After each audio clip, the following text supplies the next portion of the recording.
Something is eating your plants alive right now, and you probably have no idea it's happening. It starts so quietly, so invisibly, that by the time you notice something is wrong, the damage is already done. A fine white powder here, a sticky residue there, a few yellowing leaves you chalk up to too much sun or too little water. But it is not the sun. It is not the water.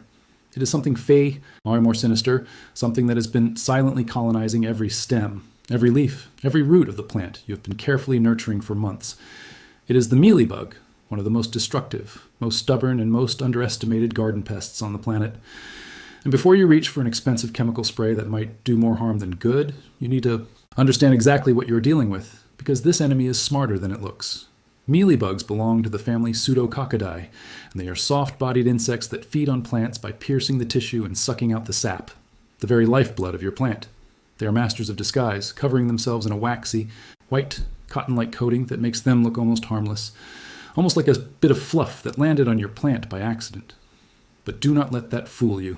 Underneath that innocent white powder is an insect with one singular mission: to feed, to reproduce, and to spread. A single female mealybug can lay anywhere between 300 to 600 eggs in her lifetime, depositing them in a protective waxy sac that is resistant to water, resistant to wind, and resistant to many common pesticides. She does not need a male to reproduce. She can do it entirely on her own, and she does it fast. Within days, those eggs hatch into tiny crawlers, the mobile first-stage nymphs that scatter across your plant and onto neighboring plants, starting the entire cycle all over again. This is not just a pest problem. This is a biological invasion happening in slow motion right in front of you. What makes mealybugs particularly dangerous is not just their reproduction speed, but the way they attack. When they pierce the plant and begin feeding, they inject a toxic saliva into the plant tissue that actively disrupts the plant's ability to photosynthesize and transport nutrients.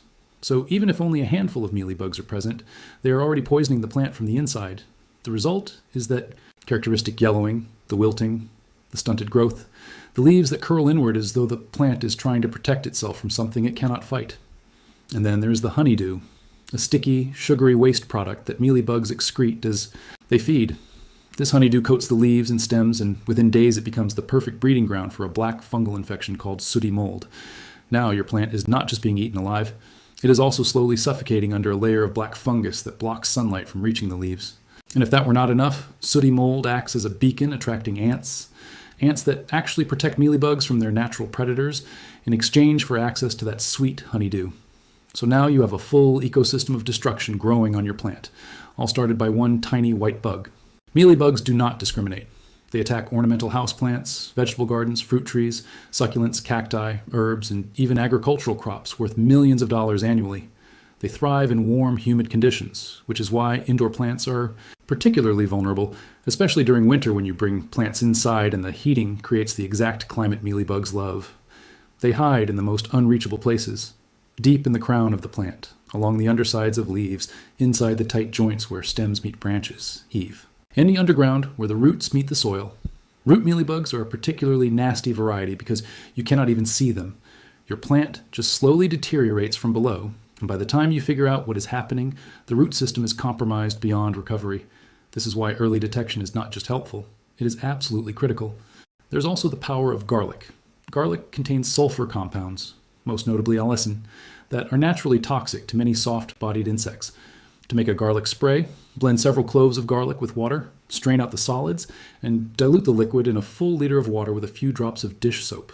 This spray will not just kill existing mealybugs.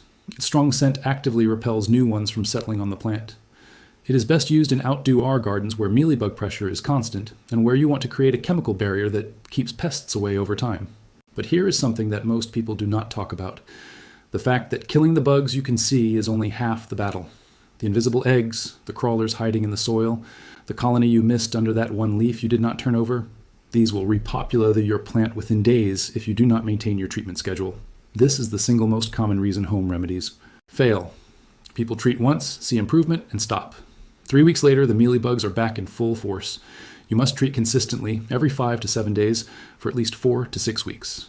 You must also isolate any infested plant immediately from the rest of your collection, because mealybugs spread through contact, through the air, through ants, and even on your own hands when you move from plant to plant.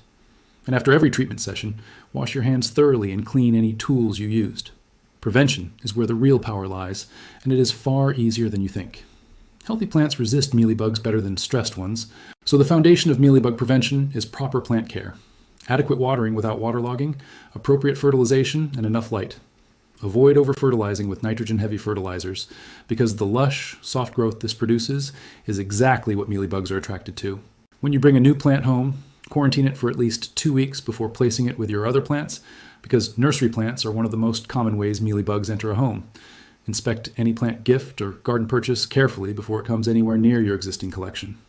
Check your plants every week during routine watering. Turn the leaves over, look into the crowns, and run your fingers along the stems. This 5-minute habit can save you months of heartache. And if you want to go one step further, introduce nature's own pest control into your garden. Ladybugs and lacewings are voracious predators of mealybugs, and attracting them to your garden by planting nectar-rich flowers creates a living defense system that works around the clock without any effort on your part. Parasitic wasps of the genus Anagyrus are commercially available and extremely effective against mealybug populations in greenhouse settings. These are not chemical solutions. They are ecological ones, and they are the future of responsible pest management. The truth about mealybugs is that they are formidable, but they are not invincible. They have survived millions of years by being small, by hiding well, and by reproducing faster than most people can react. But now, you know their weaknesses. You know that waxy coat dissolves in alcohol. You know their hormones collapse under neem oil. You know they suffocate in soapy water. You know their eggs fail to hatch when the plant's environment is unfavorable. And you know that the single most powerful weapon you have against them is not any spray or solution. It is your own attention. The gardener who watches closely, acts early, and stays consistent will always win. Your plants are worth fighting for, and now, finally, you know exactly how to fight.